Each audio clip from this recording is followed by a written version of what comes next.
What's going on, everyone? Welcome back to the channel, and welcome now to the end of year wrestling bit, where I talk about all the things I love. Like I said in yesterday's video, this was all meant to be one big video, but it was just going to be way too long. So I'm not going to keep you here on today's Jake talking a lot of shite. I'm going to then send you right back to yesterday's Jake talking a lot of shite. Talking about all the things I love this year in wrestling, as Ewan has a little cough on the couch. You want to come say hi to the wrestling channel? Here he comes. Here he is. He's here. He's on the wrestling channel. But you never thought you'd see him on the wrestling channel. Who's your favourite wrestler? My favourite wrestler, Logan Paul. No, I do like John Cena. Is he still about, John Cena? Yeah, he's retiring next year. Fucking legend, man. King. The King is back this year. So we're going to cut to me yesterday talking shit about wrestling, and then in the video it'll cut to me this morning talking shit about wrestling. So yeah, here's all the things that I loved in wrestling in 2024. I have 5 big categories. We're just going to run through them all. I've not got a list of my honourable mentions. If you loved a match and you think it should be on here, or you don't think a match or a wrestler or a moment or whatever should be here, that's cool. That is your opinion. These are just my opinions on the things that I love the most. So, what category should we kick off with? I've got 5, like I said. Let's go my prediction for the biggest 2025. That's kind of not really true here. These are people I think are going to break out. But even then, a lot of these guys aren't breakout guys. Breakout guys. I sent a question to the Wrestling Forever podcast with my good friend Ryan Fitzsimons and Billy Kirkwood. Very, very good podcast, which you should check out.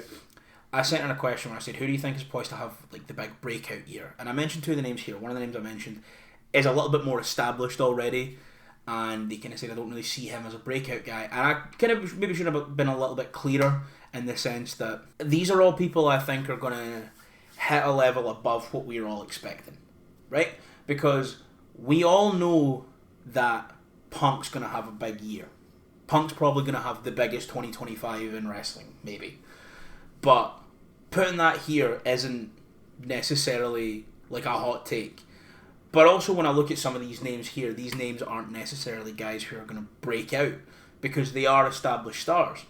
Basically the criteria for this is people I think who are going to exceed expectations by quite a substantial amount. So that's it. These are 10 acts. So actually I've got 11 names here, and you'll see in a minute.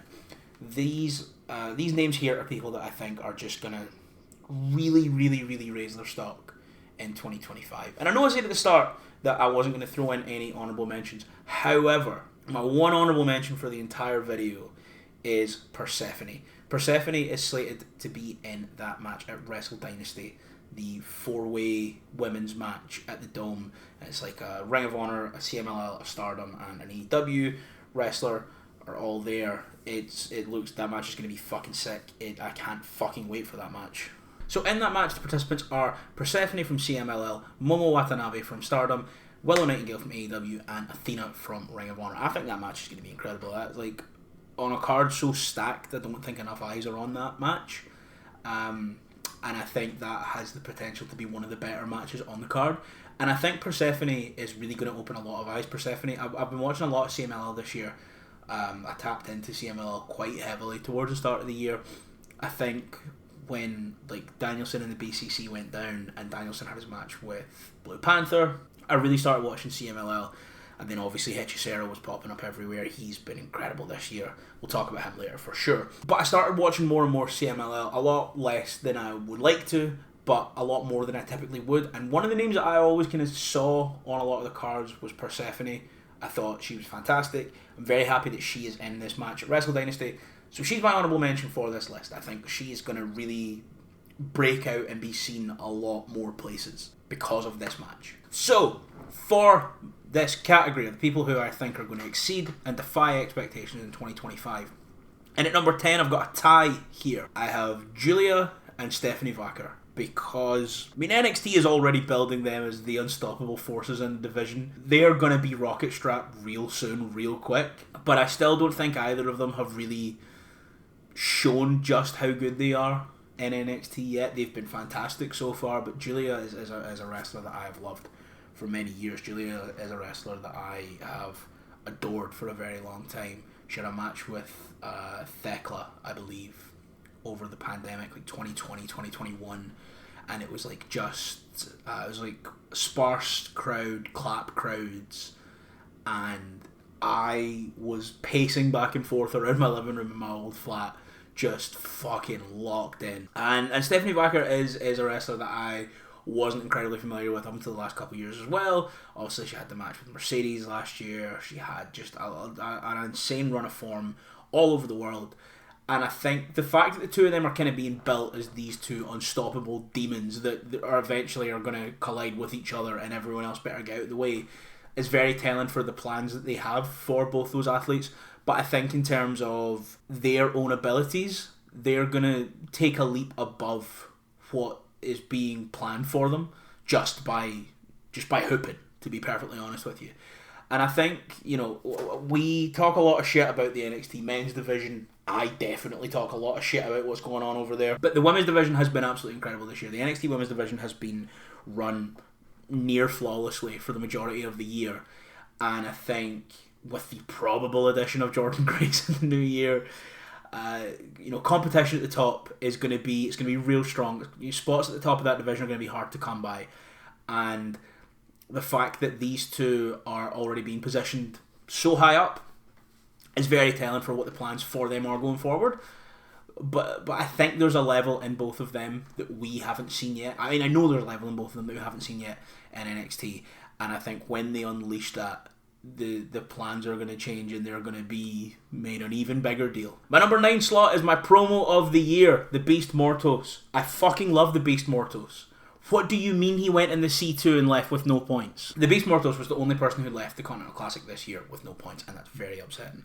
I just think everyone loves him. He's a big Minotaur man. I think he's going to be given a lot of time to shine next year. I think the main event scene in AEW next year, the world title scene in AEW next year, is going to get a fresh injection of a lot of new blood. And I think with that comes the chance for guys like the Beast Mortos and Commander to kind of step into that TNT title reign. And I think giving the TNT title to the Beast Mortals and just letting him go on a fucking tear is going to be one of the best decisions that Tony Khan could make next year. Number 8 then, we've got the Princess Diana of professional wrestling, Chelsea Green. I don't think I need to explain this one. She is the first Women's United States Champion. She came dressed out as the Statue of Liberty in New York. She's incredible. Her in-ring work is always improving. Her promos are as good as they've ever been. Her character is probably the best it's ever been. She had an amazing 2024. With this title, 2025 is hers. Number 7 then is Billie Starkz. Now, Billie Starkz finally just tied up her years-long story with Athena. Everyone, myself included, thought she probably should have won the title at Final Battle. Athena kept that shit on because Athena don't be doing no jobs. Athena does not job. You thought fucking Roman Reigns for 4 years was a lot? How about Athena wrestling all the fucking time and never putting those shoulders to the mat? No, Athena's been great. Her title run has been absolutely incredible. I think she's someone that is poised for a real resurgence when they move her to main AEW TV, which is coming. I think, obviously, with the Ring of Honor TV deal in the works, you kind of want the title on a recognisable face. And obviously, Athena was Ember Moon. She was in WWE. Fair enough. That's why Jericho is the fucking Nino Eve. But I think Billie Starkz is so young. I think Billie Starkz might have only just turned 21 this year, maybe even younger than that. Her match with Athena was great. Her matches throughout the year have been fantastic, and I think maybe move her to the AEW Women's Division. I want to see her get in there and mix it up with the likes of Willow and Stat and Mercedes. And I think if you do that and you put Billie Starkz on national TV and on shit like HBO Max and put her in front of a lot of people, she's a wrestler a little bit like Willow and a little bit like in WWE, the way that everyone gravitated towards like Bayley back in the day. And I just think that you put Billie Starkz on a platform like Max when she's going to like on HBO Max, where people can see Billie Starkz a lot easier than it was before. You need to just pull the trigger at that point on her, and I think I can see that happening next year. Speaking of someone I just mentioned there, someone who had an incredible year this year, Willow Nightingale. Right now, I don't think there are plans to put a world championship on Willow Nightingale. But if you heard the fucking pop when she came out to run off Marina Shafir in the final beatdown before World's End, the place went nuts. I was there at Wembley watching the pre-show match, Willow and Ishii versus Stoke, and Stat, the place fucking loves Willow. The street fight against Stat, the place fucking loved Willow. And I understand that you have Mariah May killing it. You've got Toni Storm back to running a CTE gimmick, which is unbelievable. You've got Mina Shirakawa in the mix, and then you've got, you know, Mercedes and Stat and Thunder Rosa and all these incredible fucking performers in your women's division. But it's going to be a real missed opportunity if you don't put that title on Willow Nightingale. And Willow's a bit of an evergreen babyface. I don't think Willow is ever going to lose the connection with the crowd, but I think the crowd are so in on Willow right now, and it's only getting more and more and more. Her reactions are only getting bigger and bigger and bigger. The second either Mercedes or Mariah's reign starts to get a little bit stale, you pull that fucking trigger. Number 5 then is someone who had an absolute breakout year this year. This is someone I've been singing the praises of since 2017. The Protostar Kyle Fletcher is going to the moon in 2025. The Protostar Kyle Fletcher is going to the moon. You take him out of the Ospreay vortex. You take him out of the Ospreay you take him out of Ospreay's orbit and put him in some other stories with other people. Like the match he had with Danny Garcia was fucking incredible. You just let him hoop. And I think, again, another wrestler that, like I say, he'll just become undeniable. And speaking of his opponent in the last day of the Continental Classic, Daniel Garcia. Bold prediction, Daniel Garcia is going to hold the AEW World Heavyweight Championship in 2025. That's all I'm going to say. Now we come to my top 3. Brody King, his connection with the crowd is more and more obvious. The House of Black are great, obviously. Unleash him as a single star. Just unleash that man as a single star. His run in the C2 didn't really lead to that last year. His run in the C2 this year absolutely should lead to that. And I think you can do this with all members of the House of Black. You can unleash them as single stars for a bit and then you can bring them back. Or if you want to disband the House of Black, you can disband the House of Black. That's completely fine. I think all 3 members would be fine without being in the group. But Brody King is a ready-made star.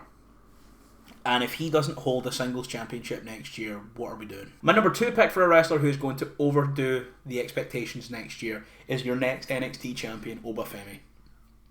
That man is a fucking monster. If you threw that man in a gladiatorial arena with a lion, he's coming back with a fur coat. I'm going to tell you that for free. That man is unbelievable. And he's so good and improving at such a rate. And the NXT men's division is so fucking cooked that I want him to win the title. I want him to hoop and hoop and hoop and hoop and hoop. And then I want his title reign to end and we'll all be like, why did it end so soon? And then I want him to be on Raw throwing Braun Breaker and Ilya Dragunov around the place. Like, it's just, it writes itself.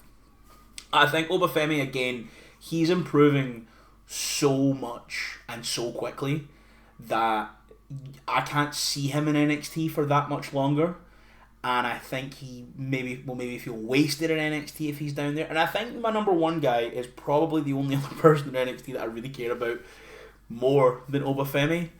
And I think if you have Oba Femi win that title, then this man beat him, and then you send Oba Femi to the main, we don't have a problem. Number 1 then, another NXT star, Javon Evans, the young OG. I don't know how you can watch this man and not be completely invested. I was watching this kid at Deadlock, Jay Malachi, thought he was fantastic, heard he signed, was obviously very happy for him. You still always have that worry in the back of your head when WWE sign your favourite indie guy. He's been treated like a stud right away. The fans immediately got him over. The fans immediately got it. The fans forced him off of Level Up after 2 matches and on the main NXT. Javon Evans. We already know he's going to be your 2025 breakout star of the year. We already know he's going to be the guy that has the biggest leap in 2025, but I think it's going to be bigger than even everyone else, than we all think, than we all know. But I think the actual scope of how far he is going to go, provided he can stay completely healthy, we can't even fathom quite yet. It's Ed and Jake here. When I was making this, so I started this part of the video, it's when I wanted to do this all as one big video before I realised it was going to be way too long to make as one video. So I completely glossed over the fact that we're here and gave it no real intro. So here we go. This bit here is my tag teams of the year. From 10 to 1, who did I love watching get in the ring and mix up as a tag team the most this year? Let's find out. And at number 10, FTR. They're always fantastic. They've just not done loads this year. Anything they have been on screen, they've been great. They've had some really, really good matches. I love FTR. They're one of my favourites ever. God bless them. And at number 9, Bianca Belair and Jade Cargill. I was critical of them being paired up at first. I think it was fine. You can kind of do whatever with it. I had opinions on where it should lead. Then obviously you had Jade losing Queen of the Ring, and then it kind of fucked all my plans. I think then Jade's been injured, Jade's been out. But when they have been teaming together, they've been a lot of fun. They had a lot of fun matches for those titles over the year. I think their chemistry together is really good. Their styles in ring blend really well. And I just love the pair of them. And I think their inevitable collision in a singles match is going to be fantastic. Number 8 then with the late push on the year are the current AEW World Tag Team Champions Private Party. Finally winning the big one. They've always been one of the consistent best teams in AEW. Them finally winning has made me really, really happy. I think they're low on the list because it's just a bit of a late year push. They had such a good run right at the end, so it's just not enough to really push them up that high. In at number 7 then is a team that back in the day when I was locked in on New Japan, always watching New Japan. I never really liked that, I just kind of thought they were for geeks. And over the last couple of years they've proven me wrong. It's Bishamon, Yoshihashi and Haruki Goto. Anytime I've watched these guys this year, I've had a lot of fun. I think they are fantastic, and they're just getting better the older they get. I love Bishamon, so shout out Bishamon. I'm sorry that I thought you were loser tag team for geeks. I'm so sorry, guys. Number 6 then is the Kings of the Black Throne, Malachi Black and Brody King. What more I need to say? The 4-way at Full Gear was great. All their tag matches have been great. I think they're probably my favourite pairing as a tag team in the House of Black. However, the pairing I would like to see the most is Buddy and Malachi, because that lets me have Brody King as a singles guy, and he's the guy that I enjoy the most as a singles guy.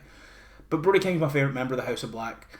I think, obviously, Malachi Black is probably technically the best professional wrestler out of the three of them. And I think their styles work really well together with the kind of smaller guy and just the man built like a shed. And Brody King barks at people.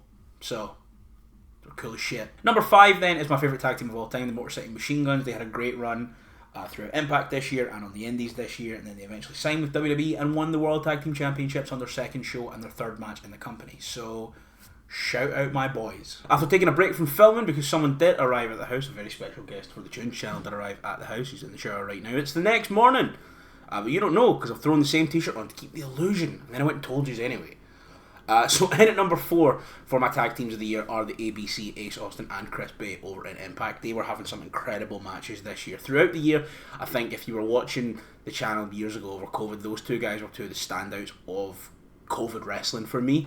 They were two of the standouts in a world where you had no fan interaction in the arena and you had to do everything, in Impact anyway, was based solely on what was going on in the ring.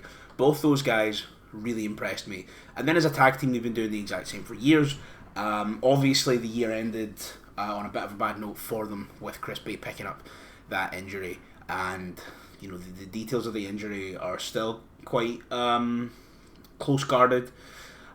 It must be really bad if in the same week El Phantasmo announces that he has cancer and says you should be sending your well wishes to Chris Bay and not me. Sending all the love and the positivity and the well wishes to Chris Bay.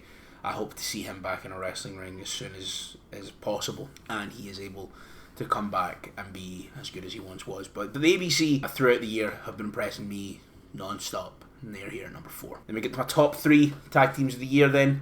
Number 3, the Young Bucks. Listen, they had a bit of a lull over the summer. I think a lot of the Elite stuff did get a bit shit and a bit boring. Like, I've never loved the Scapegoat. I get the Scapegoat. I just think it was never done right. A lot of the stuff that they'd done against, you know, the BCC and people over the summer was fine. But you look at how they started and how they ended the year. The match and the feud against Sting and Darby, and then the matches and feuds with Private Party. The Young Bucks have been incredibly underrated this year. They're my number 3. My number 2 tag team of the year, then, they only had about 3 matches this year. One of them could quite possibly be the match of the year in any other year. It's Sting and Darby. Sting went out on top this year, back at the start of the year, with Darby falling 20 feet through glass through no one to catch him, and his back just exploding into blood. Sting getting powerbombed by the Young Bucks and hulking out. We'll talk about that match in a minute. Just genuinely one of my favourite moments of this year. I think Sting and Darby proved consistently that they worked together, and there was a lot of people clamouring for Sting to get in and mix it up in a singles match. Myself included, because I thought he looked great in all the matches he had with Darby, but he had no interest in doing that. He wanted to work with Darby and just do tag matches with Darby, and that's how he went out, doing nothing but tag matches with Darby. And putting them in at number 2 does feel high, I will admit, but it's my list. And then number 1, the tag team of the year. I don't think it can be anyone but Fraxium, Nathan Fraser and Axiom over in NXT. The matches they've been putting on throughout the year consistently have been incredible, with probably their best match ever coming right at the end on the last NXT special against Tavion Heights. And oh my god, what is bro's name? Nathan Fraser and Axiom had one of the tag matches of the year against Tavion Heights and Miles Bourne at one of the most recent NXT specials. They have just been incredible, on an absolute tear. 2 flippy guys in a team, especially 2 flippy guys as athletic as they are. I always kind of maybe prefer a big guy's flip guy, but the way that they've been wrestling this year, and the way that their styles work together, the way that they kind of sometimes take it match by match to be the hot tag guy, and the way that sometimes they take it match by match to actually we're both going to get our ass beat to shreds this match, and we're going to somehow pull it out the bag. I think they're fantastic. So they are my tag team of the year. Now we go on to my wrestler of the year, my top 10 wrestlers of the year. And at number 10, Orange Cassidy, the heart and soul of AEW. He's got his black denims on now because he's being mad. He should have wrestled Big Boom AJ, but I understand why they didn't, especially if it was coming around at the time of the Death Riders, and OC wants to be, is one of the people who should be saving AEW, one of the guys who should be stepping up, even though that story's kind of went insane and shit. Don't worry about it. Orange Cassidy just throughout the year has been consistently incredible. The Conglomeration have been one of my favourite acts throughout the year, and we'll talk about someone else, the Conglomeration, in a minute. Orange Cassidy has just really, over the last couple of years, proved to everyone that like the people who say, oh, Orange Cassidy can't wrestle, it's never been the case. I've always been such a huge believer in Orange Cassidy.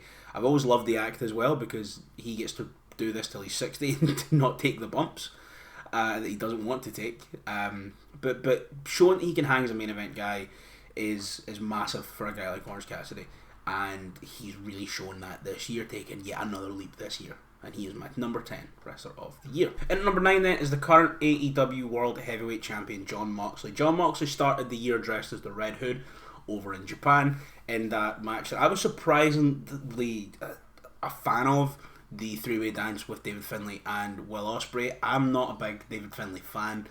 I love the other two.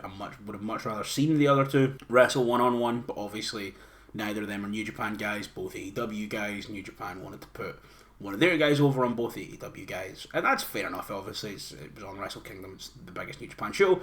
Finlay really showed out in that match, but Mox for me was the MVP of that match. Then throughout the year, he's had matches on, in CMLL, going down to do the 8-man tag against Blue Panther and the other legendary luchadors with Claudio and Danielson. He's been all over the world. He had that match with Josh Barnett in Bloodsport over in Japan. He had the match with Gringo Loco and Wrestling Evolver, I remember, being really, really good. He's had matches with Naito. He's had matches with Takeshita. He's had matches with so many people throughout the year. Had a banger with Shingo over in New Japan right at the start of the year. Took a few months off, came back, and is now leading the Death Riders. And whilst the story of the Death Riders started hot and fizzled out real quick, I've heard that the 4-way at World's End wasn't amazing. The Danielson match was great. The match with Darby was great. Most of the work he's been doing in the ring since he's been back has been fantastic. I think that 3 months off in the middle of the year really kind of did hurt his chances to go higher. Mox is always a perennial top 5 wrestler of the year guy for me. He's just not wrestled as much this year, but what he has done has been fantastic, so he is in at number 9. Number 8 then, like I mentioned earlier, I've been getting into CMLL a lot this year, and one of the guys who I have been absolutely loving is Hechicero. I fucking love Hechicero. He had matches with Sabre in CMLL and in Rev Pro, one in Mexico and one in England, just the 2 best technical wrestlers in the world, just grabbing holds and fucking each other up, putting each other in submissions. God, I love Hechicero. Look at this guy. Tell me he's not the coolest thing you've ever seen in your life. And then recently, towards the end of the year, he had a good match with Lio Rush in New Japan. He had a match with Commander in AEW as well, and he had an absolute banger against Mystico in CMLL. Just really around out the year strong. He's been fantastic the whole year through, but I am a big Hechicero guy. And speaking of his opponent, Probably his best opponent of the year. My number 7 is Zack Sabre Jr. What can we say about Sabre that's not been said a million times over? Probably the best technical professional wrestler of all time. Won the G1 Climax. Won the IWGP World Heavyweight Championship. Had, like I say, heaters with Hechicero. Came to AEW and fucking was twisting up Nigel McGuinness in Wembley. He's just been on an absolute tear throughout the year. And he is going to main event the Tokyo Dome against the Shooter. I love Zack Sabre Jr. Always have, always will. He fights with his brain and an underlying hatred of the British Conservative Party, and we have to love and respect that. And at number 6 then, I mentioned the conglomeration earlier, number 6 is Willow Nightingale. Willow Nightingale is just one of my favourite professional wrestlers in the entire fucking world. I love her so much. Anytime she's on screen, I start to smile. And only one other wrestler has that power. She's just had such an incredible year through her partnership with Stat, to then her rivalry with Stat, to wrestling at Wembley, teaming with Ishii, to then the street fight at All Out, just one of the best matches of the year. And then obviously Stat kind of going on and going to face Mercedes. We all kind of thought, maybe we're putting Willow on the back burner for now. And then when she came out to the Hammerstein to chase off Marina Shafir, the place went fucking nuts. So you pull the trigger on Willow right now is what you do. I mentioned it earlier. You pull the trigger on Willow right now.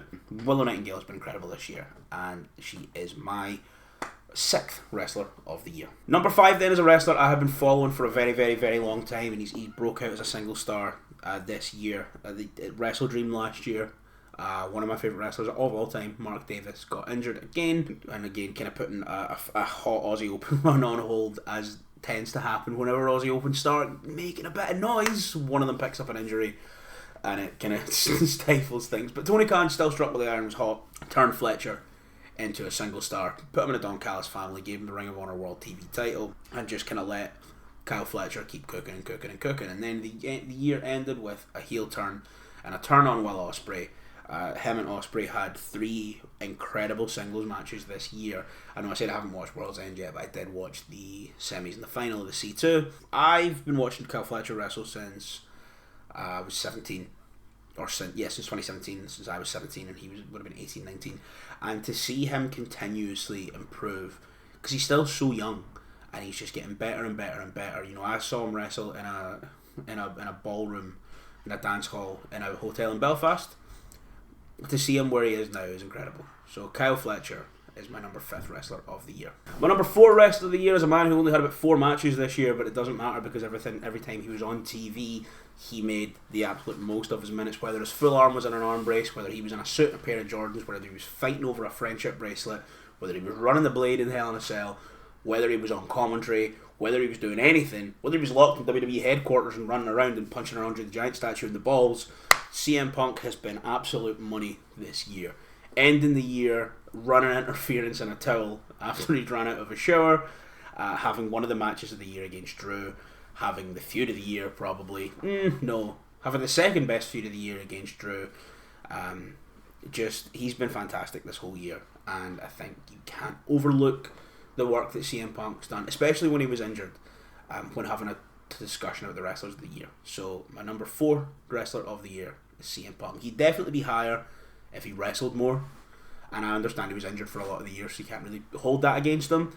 But when he was healthy, they weren't really utilising him on TV in a wrestling role, and I think if you've got Punk, throw him in some matches, Now we get into the top 3 wrestlers of the year for my money, and number 3 is a wrestler who will probably be most people's wrestler of the year, because he had all these matches were the best matches, and yeah, he's good in the ring, but I've been very open about how little I care about Will Ospreay these days. It's Will Ospreay. Will Ospreay is obviously fantastic. Will Ospreay has kind of lost me though, because over the last few years he started to do cool moves purely to then have that cool move be countered, so he can then hit an even cooler move that he's thought of. And if all your moves exist to set up a move 3 moves down the chain, then you've lost me as a fan of professional wrestling. The reason I put him so high is obviously he has had some incredible matches this year. He's had some incredible promos this year, and he's wrestled a lot of people I care about. I kind of have gotten to a point where I struggle to care about a Will Ospreay match unless he's wrestling someone I care about. And people he has wrestled this year include Kyle Fletcher, Bryan Danielson, Swerve, Mox and David Finlay, I guess, over in New Japan. He had the United Empire 2-hour cage match, which I loved, but I don't think I could ever put myself through watching it again. He has had an absolute incredible run this year, and it would be silly for me to discount him here just because he kind of winds me up a wee bit. His run through the Continental Classic as well was fantastic, all the way to the final when he got bitched out by the Rainmaker. God bless. And going into 2024, I want to see him wrestle Shelton Benjamin, and I want Shelton Benjamin to throw him around a lot. Okay, then collecting the silver medal is the man who helped carry AEW all the way up to All In, and even after that, it's Swerve Strickland. He has just been probably, if I was to just go on, if I was to take my emotions out of it and just go based on vibes and matches, he's probably the wrestler of the year. Just think about it. The classic matches with Hangman, obviously they started last year, and they ended this year in that cage match with just, Jesus, the most violence ever in like a major promotion in America, probably. Obviously the main event at Wembley against Bryan Danielson, the Forbidden Door match with Will Ospreay when he kicked that young boy's head clean off his shoulders. The matches with Shelton Benjamin, the match with Bobby Lashley. He's just been on a tear. Swerve has went from someone who WWE let go because they thought he saw himself as too important because Triple H hates black professional wrestlers, went to AEW and became absolutely undeniable. And without one other man, 2024 is the year of Swerve Strickland. Speaking of that other man then, my wrestler of the year is Bryan Danielson. It's got to be. It absolutely has to be. Even if the only match he had this year was the main event at Wembley, he's still my wrestler of the year. He got to wrestle his favourite professional wrestler of all time in Blue Panther, and Blue Panther remasked to wrestle him. He had a lot of fun stuff with the Blackpool Combat Club early in the year. He had just all the stuff with Swerve. The main event of Wembley is all I need to talk about. He had, then again, probably match of the year with Will Ospreay back in February. Then he had a good match with Jack Perry in a story that I didn't care about. Then he had a great match with Jon Moxley, where Jon Moxley then tried to kill him in front of his home state and lost the title. And I do think, obviously, there's a lot to be said about his title reign being short. I think, to be perfectly honest though, I do think Danielson thought he had a lot longer before he needed to have surgery. Then, because there's no way they make his first title defence and his only successful title defence Jack Perry if they knew he needed surgery so bad. So I do think, his title reign may have left a bad taste in many people's mouths, but I don't think that was anyone's fault. His body has fallen apart. It's held together by sellotape and prayer at this point. But my rest of the year, quite comfortably, Bryan Danielson.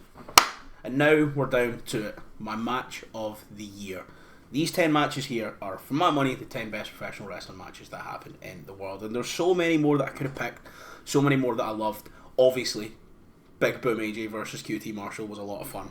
You had Bryan Danielson and Blue Panther. You had the three-way from Wrestle Kingdom with Mox and Ospreay and David Finlay. You had so many matches from throughout the G1 and Best of the Super Juniors over in Japan, and so many things happened. CMLL and AAA and WWE and NXT and everything.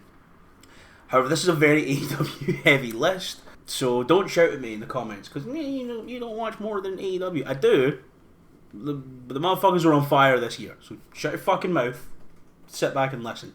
And at number 10 then we have Bryan Danielson versus Nigel McGuinness. Now, I was there when Nigel McGuinness came back, and he's since came back and he's had, apart from just being the Casino Gauntlet match, he then also went on to have an unbelievable match with Lee Moriarty at the Hammerstein Ballroom.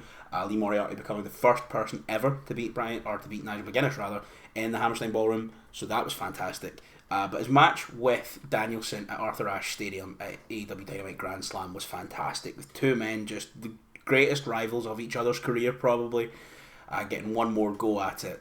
Danielson making him tap out. Nigel McGuinness showing he can still hang at this level after all this time off. It was fantastic. It was brilliant. It was a return for Nigel McGuinness in a proper match, and it was very special to me to watch. Speaking of Nigel McGuinness' return, in at number 9 then I have the Casino Gauntlet match from All In London. This match was great. Now, I do think the rules of the Casino Gauntlet are a little bit confusing. Now, for those that aren't aware of the rules of the Casino Gauntlet, it's 21 men. You enter at like, I think 2-minute intervals. Someone else comes in, so it's kind of like the Royal Rumble, except if someone gets pinned or they're submitted, that is the match over. So technically, the 21-man casino gauntlet can end with the first two people in the ring. If it gets in, that match started Okada and Orange Cassidy. That match starts and Okada just grabs wrist control, spins him out, Rainmakers his head off. Then there's 19 men backstage in kayfabe who aren't going to come out for a chance to win the title. And I don't love that. I don't think you should be able to win it there and then. I think if you get pinned, you should be out. But I don't think you can win it until all 21 men are in. But that's just a little bit of a nitpick. It's, I guess, AEW's closest thing to like a signature match. It is a lot of fun. That one's probably the best one they've ever had. You had Zack Sabre Jr. showing up. You had Nigel McGuinness showing up. The first thing Nigel McGuinness did in a professional wrestling ring after, 13 years of retirement was square up to Okada. Fantastic. And then the match ends with Luchasaurus coming back out as Luchasaurus after the Patriarchy lost the Trios titles early in the night. Everyone thinks it's game over for Christian Cage. Of course it's not. Christian Cage is 5 steps ahead as ever. Killswitch helps Christian Cage pick up the win to become the number one contender for the AEW World Heavyweight Championship. Or no, rather, just have a shot at the AEW World Heavyweight Championship whenever he wants. Still not cashed that bitch in, and I cannot wait for him to do it. And at number 8 then is a match that at the time I was like, this is the best thing that the AEW Women's Division have done since he let the dentist run the blade on St. Patrick's Day. And then I thought about it a little more, and it's just slightly worse than another AEW match from the Women's Division this year. But in at number 8 is Chris Statlander versus Mercedes Moné from Full Gear. Holy shit, what a match. Everything in this match was so fantastic. You had a bit that looked like a botch, then you see the replay back and you see that it's very clearly calculated with Stat picking Mercedes up, Mercedes kind of flipping over and turning it into like a neck breaker onto the knee, neck breaker, back breaker kind of combo thing. Just all done in like a split second. It looked insane. The two of them had this amazing chemistry. You had Statlander just being still possibly the strongest member of the AEW roster, full stop, just throwing Mercedes pillar to post, catching a fucking Meteora off the top with her hair, insane. Mercedes is great, as she always has been, and I said at the time, this feels the most Sasha Banks that she's felt outside of Japan pretty much since leaving WWE. This match was absolutely fantastic. If you haven't watched this match already, go and seek it out. But it was not Chris Statlander's best match of the year, because at number 7 I have Willow Nightingale versus Chris Statlander in a street fight at All Out. Jesus Christ. When AEW let the women's division go into hardcore matches and street fights and lights out matches and whatever else, they absolutely come alive. They relish the opportunity to beat the fuck out of each other with kendo sticks and chairs and bats and trash cans and everything. You have this photo of Willow Nightingale from after it. She's the best ever. She is the single greatest professional wrestler who has ever lived, and I will fight anyone who disagrees with me. This match was fantastic. I think this is probably, with the exception of Jamie Hayter versus Shida at Christmas Dynamite a couple years ago, I think I put this above any other match that's happened in the AEW Women's Division. And there's been some absolutely incredible matches in the AEW Women's Division. I don't think you can look past this match as being in the top 3 anyway. I think this match here is a match that is career defining for both women, and as well I'm entirely confident that both women have better matches than this in their locker ready to go. And I think with a lot of wrestlers, not just women, I mean a lot of wrestlers in the world right now, if they put that match on, there are a lot of wrestlers that I don't think can do better than that. And I watched that with both of them, and I kind of see them both only scratching the surface of what they can do. So, Stat versus Willow from All Out. What a fucking match. And at number 6 then is the sole WWE entry into this very AEW-centric top 10. I have CM Punk versus Drew McIntyre from Hell in a Cell. It should have main evented the pay-per-view. That bald fraud came out and just did whatever he did. I'm sick of you, Dwayne. But Punk and Drew, the blow-off to their feud that has been going all year, Punk costing Drew the World Heavyweight Championship at WrestleMania, to the match with Seth as a special guest referee, to then just a bloody symphony of violence inside Hell in a Cell. Both men bleeding. The Claymore onto the steps when Punk moves. I've never made a noise like it watching professional wrestling. As a Scottish man with a bad back, seeing that happen to a fellow countryman made me quite upset. But that match was fantastic. Punk just proving that he is the best in the world once again. His chemistry with Drew is fantastic, and I'm very excited to see what they do with Punk in 2025, especially with the fact that Netflix see him as such a cornerstone of the content that they want to push. I think you need to make Punk such a huge part of Raw weekly and wrestling at least once a month on TV next year. At the top 5 then we have Swerve versus Ospreay from AEW and New Japan Pro Wrestling Forbidden Door. Typically with the Forbidden Door matches it's an AEW guy versus a New Japan guy, or like an AEW girl versus a Stardom girl. With this, just 2 AEW guys wrestling for the AEW World Championship.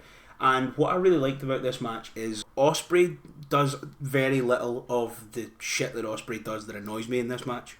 He wrestles quite. I don't want to say because it's not a slow match, but I feel like Ospreay let Swerve dictate this match in terms of putting it together, and it really shows. It feels like a Swerve match more than an Ospreay match, and seeing Swerve just continue his reign even further going into the summer, going into Wembley, because I think a lot of people kind of expected Ospreay to maybe win that and go into Wembley as AEW World Heavyweight Champion, and Swerve crushed a lot of dreams that day.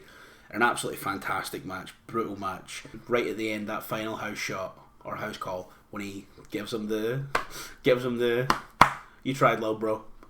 Fantastic. Swerve has been incredible this year, and this match is a real feather in both men's caps. Speaking of Swerve then, number 4, I've already mentioned it, the Steel Cage Lights Out match from All Out with Hangman Page. For those unaware of the story going into this, Hangman and Swerve absolutely hate each other. Swerve bought his childhood home, and then Hangman Page burned it down on live television. And then they fought inside a steel cage with just some of the most egregious professional wrestling violence I have ever seen. It was absolutely incredible. The match ends with an unprotected chair shot to the head. The ref calls it off. Hangman goes to leave, then turns back and starts walking, and a woman in the crowd screams in fear of what she's going to see. The match itself was absolutely incredible. Just glorious professional wrestling violence. 2 of my favourite wrestlers in the world in Hangman and Swerve, and I think this is maybe the best match. Could possibly make the case for the best match of either man's career. I wouldn't say that. I would say for Hangman it's Hangmega versus Bucks, and for Swerve it's a match we'll get to. But this match was absolutely fantastic. And this was his first big match after losing the world title. Lost the world title not that long before at All In, to then get murdered and lose everything again to his biggest rival at All Out, and then give the man some well-earned time off. It's a fantastic match and the end to a fantastic story. Number 3 then, we go back to February, we go back to Revolution, we go to Sting and Darby Allin versus the Young Bucks in Sting's retirement match. Just car crash wrestling at its best. Ladders, glass, tables, Sting's 2 big sons, just all wrestling in Sting's retirement match. Sting's retirement match, his entrance still gives me goosebumps. The perfect send-off to Sting's career that many thought impossible. Obviously Sting came out of retirement to go to WWE after having never went to WWE, was mistreated massively, picked up an injury in a match with Seth Rollins. That was him done. Then he shows up in AEW, starts wrestling in AEW, and everyone thinks, yes, it's Sting, he's in his 60s, he's going to go slow. And then he's just fucking insane. Just jumping off the stage and off the ramp and off everything. Just really, really, really good from the start. Still wrestling not as good as ever, but still the psychology of Sting is never going to be gone. It's absolutely fantastic. Then we go to the final match of his career, a tornado tag match for those AEW World Heavyweight or World Tag Team Championships rather, against Matthew and Nicholas Jackson. Chaos, carnage, Sting getting up from the powerbomb through the table. Just immediately, Darby, like I say, nearly killing himself, jumping through the glass. Sting's sons just running a train of stinger splashes on the Young Bucks. The match was fantastic. The match was feel good. But on top of that, the match was absolutely incredible. And for me, it is my number 3 match of the year. Now, I'm going to contradict myself here, because my number 2 match of the year genuinely might be the greatest professional wrestling match I've ever watched in my life. Just, I think, objectively, might be the best thing that's ever happened inside of a professional wrestling ring. But for emotional reasons, and I'm a big story guy in wrestling, as you know, hence why I'm so harsh on Will Ospreay, because it's moves. This, like I say, might genuinely be the best match I've ever seen in my life. It's here at number 2, but it was absolutely fucking spectacular, and that is Will Ospreay versus Bryan Danielson from AEW Dynasty back at the start of the year. And for as much criticism as I give Ospreay doing moves to kind of set up moves later on, there is a lot of that here against Danielson, but the way that Danielson gets Ospreay to his next cool move feels so real that I forgot that I hate when Ospreay does these things, which speaks volumes to the greatness of Bryan Danielson, just probably the greatest professional wrestler who ever lived. I would say the greatest professional wrestler who ever lived. Had, like I say, a match that can very easily be considered the greatest professional wrestling match of all time at the start of the year. And it was fantastic, it was glorious. It ended with Danielson getting dropped on his head and then getting a hidden blade and then Caesar selling his way up the ramp like a true sicko. For a man with as many neck and head injuries as he has, he loves throwing in a Caesar sell. God, I love him so much. And this match was fantastic. I think I don't think you'd find anyone who would disagree that this is the best match Ospreay has had in AEW by quite some distance. And I would go as far as to say it's probably, not even probably, it is the best match Ospreay's had by, once again, by quite some distance. And then my number 1 professional wrestling match of the year, I was there. It's Bryan Danielson versus Swerve Strickland. Danielson's family in the front row, watching their husband and father covered in blood, reaching out to them to say sorry, because if he loses this match, he is done wrestling. And then he gets a house call up the side of his head, and then just the slowest fucking kick out ever. And I remember when that happened, I turned around to my mates that I was with and I was like, he kicks out at 1 or this is it. And he kicks out at 2, but he doesn't even kick out at 2, he just somehow rolls his shoulder up in what is like, it's a weird compliment to give out, but I think the single greatest kick out in professional wrestling history. Being in Wembley, hearing the final countdown, watching it all, seeing, Swerve at his best, Danielson at his best. A minute into the match, Danielson does his love of the game flip sent onto the floor from like they used to do all the time in Ring of Honor. Like 2 minutes into the match, just does that, just out of just sheer love of the game, bleeding like a fucking animal in front of his children. Saying sorry to his wife and kids. Swerve getting in there. Just the match was fantastic. Swerve was a peak cartoon villain. I still think regularly about Swerve no selling the Busaiku knee, and when Danielson finally made him tap and won the title, there was not a single person in Wembley who wasn't happy about that. Like, there might have been people who were there who were cheering for Swerve, but in that moment, no one was unhappy. That is the best professional wrestling match I have seen in person. It might be my favourite professional wrestling match of all time. And I'm so grateful I was there to see Bryan Danielson win his final World Championship. So that's that. That is my favourite things in wrestling this year. My little mini award show, if you will. Thank you guys so much for watching. Like I said in yesterday's video, I'm going to try and work out what the content on this channel looks like going into next year. We'll work that out. We'll cross that bridge when we get to it. But for now, thank you guys so much for watching, and I will see you next year. I'll see you next year. As we get a little interruption over there. Take care, guys, and I'll see you next year.